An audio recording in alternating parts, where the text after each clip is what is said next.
In the final meeting of the year, Nevada government and prison officials got an earful about the current conditions behind bars. Fox's Sean Dowling is here with more about what was said from the activists and family members of loved ones on the inside. Yeah, well, their complaints all had a similar theme. They want the prisoners to have better access to medical care, healthier food options, and more time outside. One even says the recent prisoner swap between Ely and High Desert is all to blame. They also described inhumane conditions on the inside. Hearing all this, the state's top leaders, the Department of Corrections is governed by the Board of State Prison Commissioners.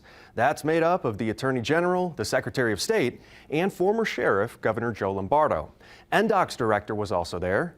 They heard from an activist from Return Strong Nevada, a group dedicated to fighting for transparency and accountability from NDOC. We as a society must ask ourselves, why should someone enter prison and leave as a broken individual, sick, malnourished, and further damaged because of the lack of medical care and nutritious food? This is not justice or rehabilitation. It is cruel. The lives of all incarcerated individuals matter.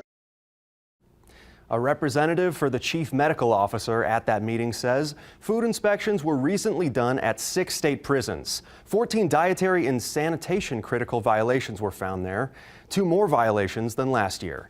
NDOC's director did not comment after hearing that report. Now we asked for a comment late tonight, and we'll update the story when we hear back. Attorney General Aaron Ford went on the record saying something needs to be done to give the prisoners healthier options.